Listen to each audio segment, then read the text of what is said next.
Welcome back to Yalla, Let's Talk. We got with us Shkoon, Ameen, and Thorben. So we're going to listen to some of their music, and you guys are going to tell us a little bit more about the songs and the inspiration. So first song we got, let's play it. Build Your Castles.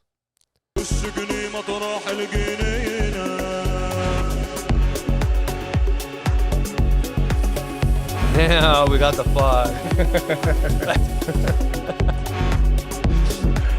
Man, I hate fog machines. I cannot sing one day for that. You guys are gonna be. Let's see. Damn, you guys are gonna be witnessing lots of fog today in your concert. I hope not. You hope not. So that's too funny. So fog aside, tell us the inspiration behind Build Your Castles. Like if you look at the video, like you see ruins from places in Syria and areas in Syria, and this song, it's from Sheikh Imam, and it's like an old revolutionary song in Egypt against the dictators. It doesn't matter if they are British or Egyptian or any kind of leader that who was dictating this generation. And Sheikh Imam has a big impact also on me. I used to listen to him a lot in Syria, especially in the revolution time in Syria. And yeah, like the inspiration came after I left Syria, and I was like, till now I'm attached to the revolution that we went out. And yeah, this is the connection. Wow. So there's a lot of elements of Syria and the revolution in Build Your Castles. Mm-hmm. Is there a specific line that speaks to you from that song? وفلت كل زنازينك علينا.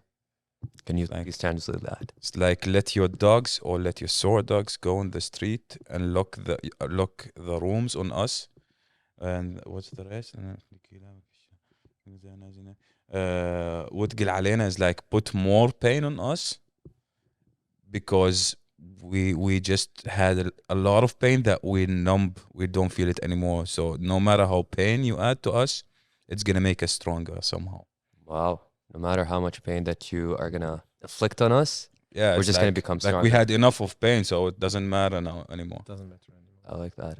I like that. Because it's kind of like the cliche is like, what doesn't kill you makes you stronger, but it has more emotion and depth, and there's More real, to be it's honest. very real, yeah. Because I think the guy who wrote the lyrics, he spent half of his lifetime in jail in Egypt. Like, Oh, wow. Like they also left wing.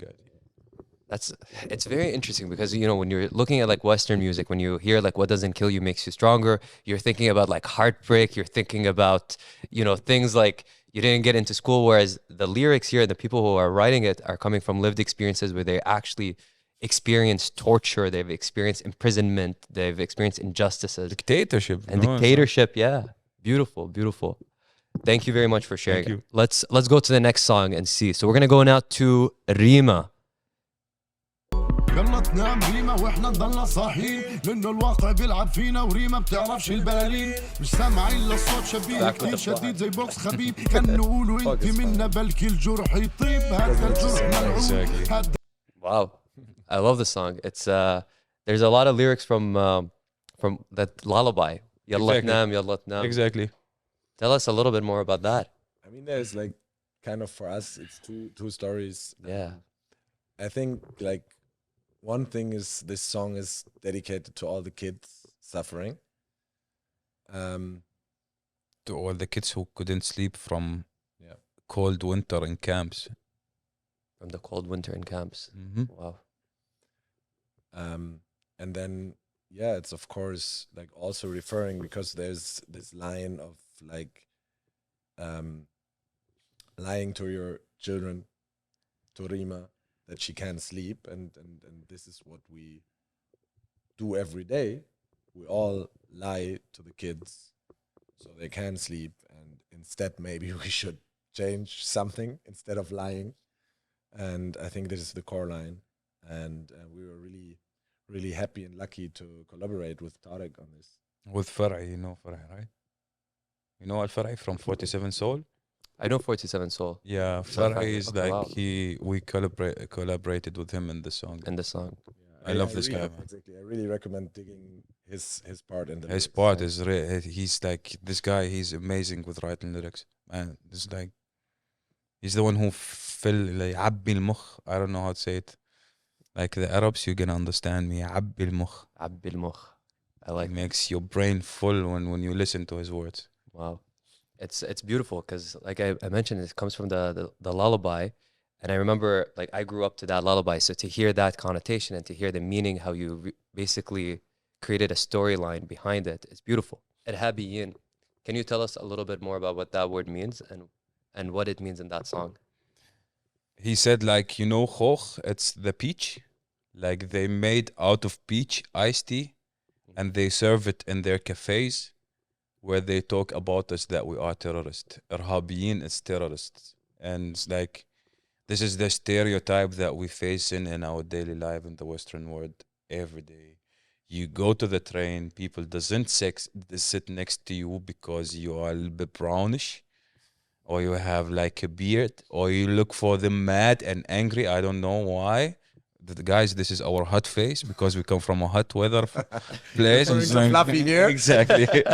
And yeah, and it's like, I don't know if you face this issues here or if like in general, like brown people or people with color, let's say, we don't put a name for them.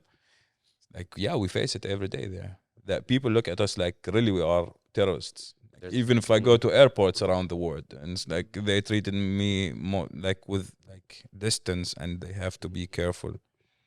Although I have good perfume, you know, I smell good. I'm clean. It's good to hug me. يعني. Yeah, but It's a very beautifully way of putting it because it's true. There's a lot of racism that we face in different countries, whether you're in Germany or even Canada. Racism exists. It just it looks different. It looks different when you're in Turkey. It looks Exactly. different when exactly. you're in Europe. So very beautifully like worded and put in the song because what I love about the song is that one, it's catchy. That's I think the first thing is like it's bringing a little bit of nostalgia back in a lot of people who grew up to Yalla Letnam. It's exactly how it happened. Yeah. And then the second part, there's a powerful message. And I commend both of you for creating such a Thank you. masterpiece. Thank Okay, let's go for the next song. And the next song is from your latest album, مسرحية. The Chair, Masrahiyya. It's the title track of The title of is The Chair, مسرحية. the title track. Okay, so let's listen to The Chair from Masrahiyya. Sick visuals again.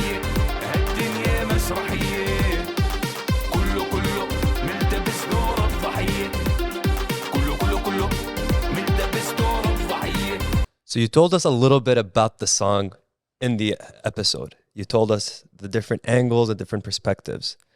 Where do you want to play this song? Like, where would be the dream to play The Chair from Masrahiyya?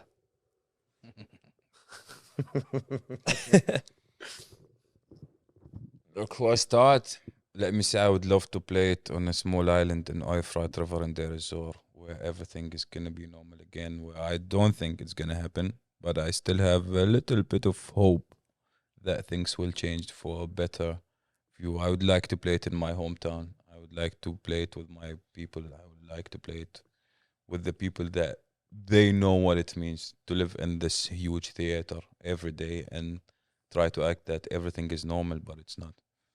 Wow. Wow. So you want to play to back in your hometown where it all started, where a lot of the inspiration I would for love to. Shkoon came. I would love to. Amazing. And what about you, Thorben? I think there's not much more to add. I was thinking it's not about where we play it. I wanted to reach a lot of living rooms for people to start thinking. A lot of living rooms for people to start thinking. Yeah. I like that. Because I guess like in our concerts we all agree like on this. Like it's good to talk about it and to keep it, but like the message should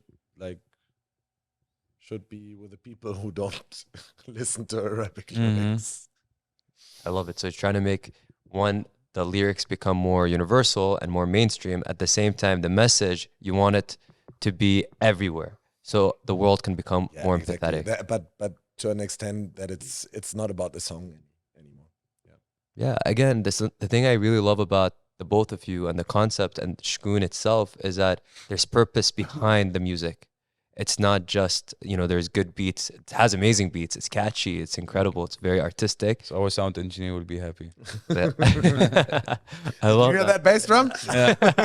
You're crushing it. You understood the assignment, killing it.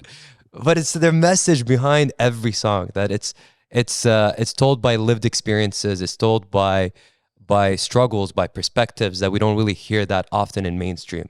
So kudos to the both of you and for your whole team. Okay, now. I think it's okay. No, tell us. I think the point of it is to change the mainstream view to the not mainstream view, to bring, like he said, to reach each living room so they know that this is the truth. Like, people are not just fucking terrorists because they have an Arab background.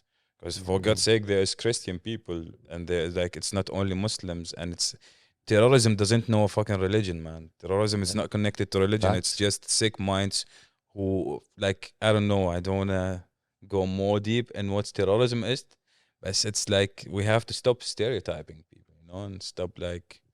Just get close. If you see an empty chair in the train, don't get fucking scared. I'm not gonna eat you at the end. We have to stop stereotyping and sit next to someone with an empty chair. Don't be scared. I should say less fuck. Yeah. Oh wait, I was like, that escalated very quickly. I love it. So now the last song I got for you guys, it's a remix that you guys did, and it's a banger. So I'm gonna play the last song by راغب علامة يا ريت شكون remix. Let's go.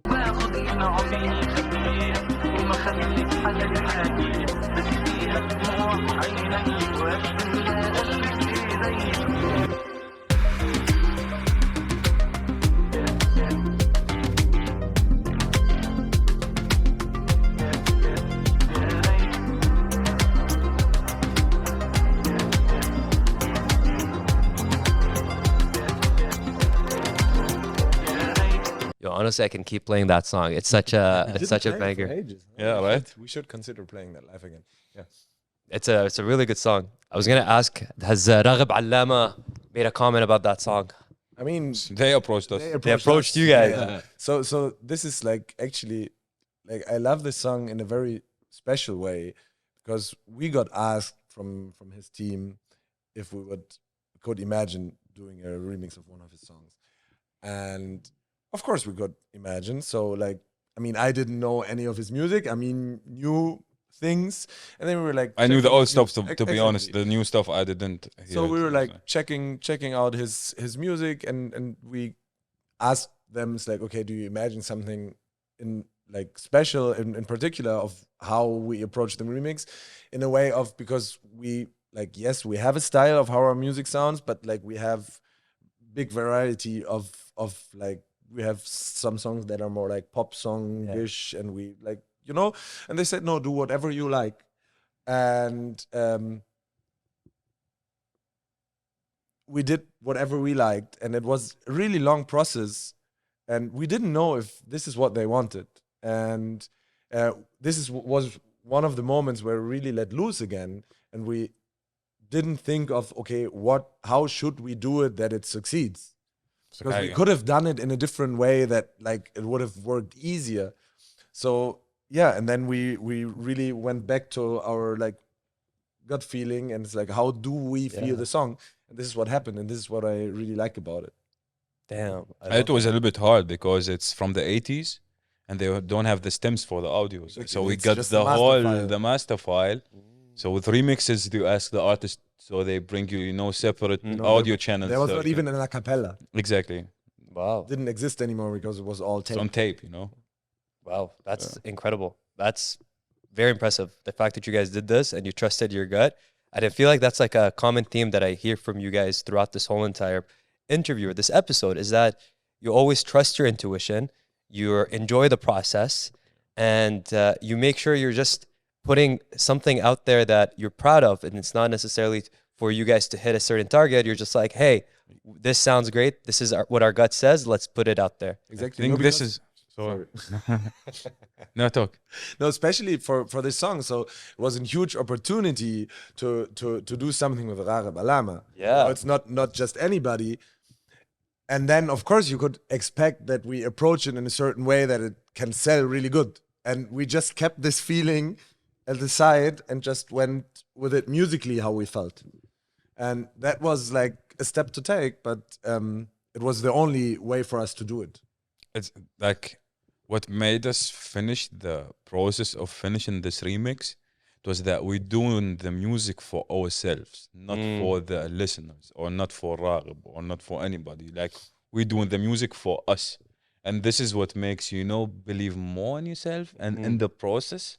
And you don't get stuck in this like, what if they don't like it? What if they don't, this here doesn't work out here? No, we fucking break the rule. We just do the music for, it's okay. You break the rules. I love it. And we just doing it for ourselves, Yeah. And this is where we do it with more passion and more love. Amazing, amazing. So when you do things for yourself, you are like the target audience, and there are people like you, right? Versus you trying to Exactly. assume what people want to listen to.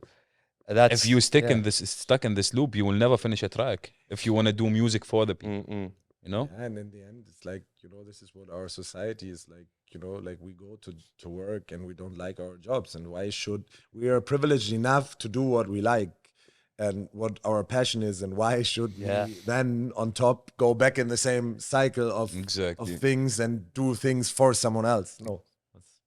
Exactly. Well said. Well said. Thorben, Ameen, it has been an absolute pleasure Habibi. having you guys on Yalla, Let's Talk, Shkoon. So we talked about your musical journey. We talked about how you guys met each other, talked about your album, and we dived into some amazing hits. And I want to now just leave it to you guys. One last message you want to tell the audience, as well as where can they follow you guys? Where they come from. Or like, where can they find you guys? Okay. You want to give the message? And I tell them where they follow us? Yeah, the message is, just love each other, guys. Like, you don't need to make things complicated in life. Just enjoy every moment. Even if you're doing a job that you don't like, just go lie to your boss about liking it and enjoy the rest of the days with your friends, Yeah, love it. And you can follow us on Instagram and YouTube and all the channels that it's available with the name Shkoon without .com, but Shkoon SHKOON, baby. Yeah. Damn. You want to add anything, Thorben? Nothing more to say. Nothing more to I'm say. gonna stick with it. I'm not going to destroy the moment. Love it. Thank you guys so much. Thank you. Shkoon, Thanks a lot for having us. pleasure. Habibi. Habibi. So Habibi. you guys, please do not forget to listen to the episode, rate it, subscribe to Yalla, Let's Talk. Yalla, bye.